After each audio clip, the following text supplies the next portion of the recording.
প্রিয় দর্শক, আপনারা জানেন আলহামদুলিল্লাহ 2024 সালের পবিত্র হজের উদ্দেশ্যে কিন্তু আমার ধর্মপ্রাণ মুসলমানগণ বাংলাদেশ থেকে প্রায় 30,000-এর উপরে কিন্তু হাজি এসে পৌঁছেছেন।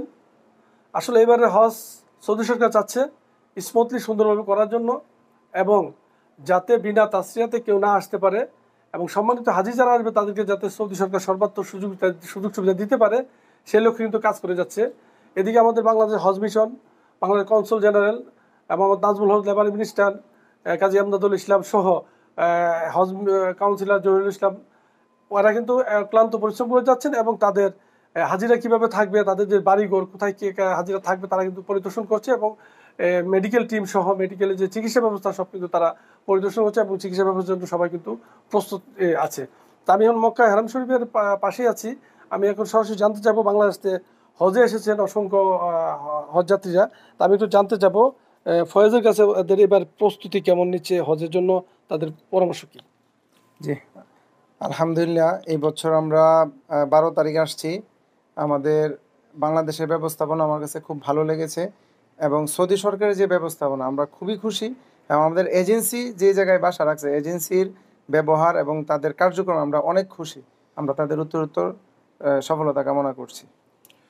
জি দর্শক, আমি আরেকটি জিনিস জানতে চাবো আমাদের সম্মানিত হাজির কাছে। তো এবার গরমটা একটু বেশি, আমি যে গরমটা বেশির জন্য আমি আরটিভির মাধ্যমে অনুরোধ জানাবো আপনাদেরকে, যাতে আপনারা গরমের মধ্যে কিন্তু বের হইবেন না, একটু যাতে হজের যে মূল আনুষ্ঠানিক যাতে পূরণ করতে পারেন। তা আপনার এবার হজে এসে কেমন লাগছে আপনার কাছে? বলুন। ধন্যবাদ আরটিভির প্রতিনিধিকে। আমরা এই বছর 12 তারিখ আমার মনে হয় বেসরকারি হজের প্রথম দিন আমরা বাংলাদেশ থেকে ফ্লাই করেছি। বর্তমান যে এজেন্সি আছে সে তো ট্রাভেলস অ্যান্ড ট্যুরস এর মাধ্যমে ওনাদের ব্যবস্থাপনা অত্যধিক সুন্দর। ওনারা যেখানে বাড়ি রেখেছে আমরা নিজেরা কল্পনা করি নাই যে এত কাছে আমরা থাকতে পারবো। হাজিদের পক্ষ থেকে আমি ওনাদের ধন্যবাদ জানাচ্ছি যে ওনাদের যে ব্যবস্থাপনা, শুধু ব্যবস্থাপনা বললেই চলবে না, বাড়ি যে রাখছে তাই না। আমি 2019 সালে উমরা হজ করেছিলাম, কিন্তু আমি তখন সত্য কথা যেটা আমি বদনাম না, জাস্ট বলার কারণে কথাটা বলছি যে খাবার একবারে খাইতেই পারি নাই। খাবার সমস্যাটা অনেক বেশি ছিল।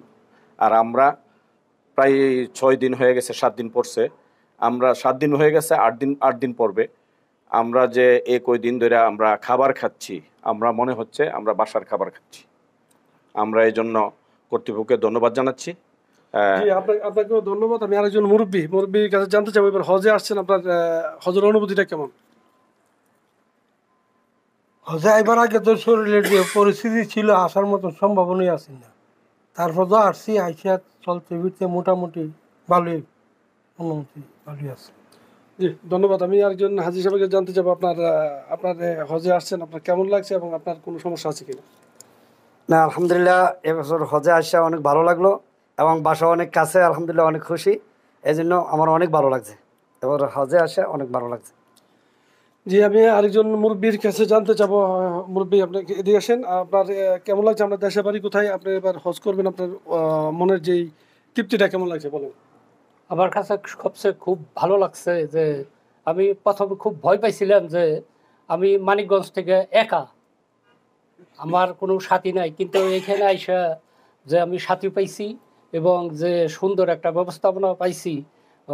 বাংলাদেশে অনেক এজেন্সির যেরকমই শুনছি, এই এজেন্সি যে এত ভালো এবং এত কাছে বাসা নিবে এবং এত ভালো ব্যবহার আমাদের সাথে করবে আমরা কল্পনাই করতে পারি নাই। এটা ধন্যবাদ। আপনাদের হজ কবুল হোক, আমি সেই প্রত্যাশা করছি। আপনি এদিকে আসেন, আপনার দেশের বাড়ি কোথায়? আপনার কেমন লাগছে এবার হজে এসে? বিসমিল্লাহির রহমানির রহিম। আমার দেশের বাড়ি বরিশাল। এবারে এই যে হজ কর্তৃপক্ষকে আমি আগেই ধন্যবাদ জানাই এই কারণে যে আমাদের যে এই এজেন্সি একবারে আমাদের মক্কা মুকাররমের পাশেই বিল্ডিং রাখছে, এখান থেকে আমরা 5 ওয়াক্ত নামাজ পড়তে পারতেছি, খাওয়া দাওয়া ভালো, এবং তাদের আত্মীয়তা এবং আমাকে দেখাশুনো করা আসলে খুবই সুন্দর, খুবই সুন্দর। আমি তো নূতন, আমি আগে কখনো হজ করছি না, এবার আসছি হজে, আমার কাছে খুবই ভালো লাগছে। ধন্যবাদ আপনাকে। আরেকজন হাজি সাহেবের কাছে আমি জানতে চাবো আপনার অনুভূতিটা। আপনার আমি হেরামে কাবা পড়া আছে, আপনার মনে হেরাম শরীফে যাবেন, বলেন আপনার অনুভূতিটা। জি আলহামদুলিল্লাহ, সবকিছু মিলে আমি খুব সন্তুষ্ট, খুব ভালো লাগছে আমার। এটাই আপনার কোনো পরামর্শ আছে কিনা হাজিদের প্রতি? আহ, পরামর্শ কি? যে যাক, পরামর্শ আপনি হাজ সুন্দরভাবে করবেন সে প্রত্যাশা করছি। আমি বাইরে কাছে জানতে যাবো আসলে এবার অনেক গরমের ভিতরে যে আমার সম্মানিত হাজিদের প্রতি আপনাদের কোনো হাজিদের পক্ষ থেকে কোনো পরামর্শ আছে কিনা? না, আসলে পক্ষে থেকে কোনো পরামর্শ নাই। আমরা মোটামুটি ভালো আছি, এসি রুমের মধ্যে আছি। তারপরে আমরা হারাম শরীফে গিয়ে 5 ওয়াক্ত নামাজ পড়তে পারতেছি এবং আমরা তাহাজ্জুদ সহ পড়তে পারতেছি। বাসা খুব কাছে। আমি আমার প্রথম খুব একটা টেনশনে ছিলাম। আমার ফ্যামিলিতে আমরা 5 জন, 4 জনই মহিলা নিয়ে আসছি।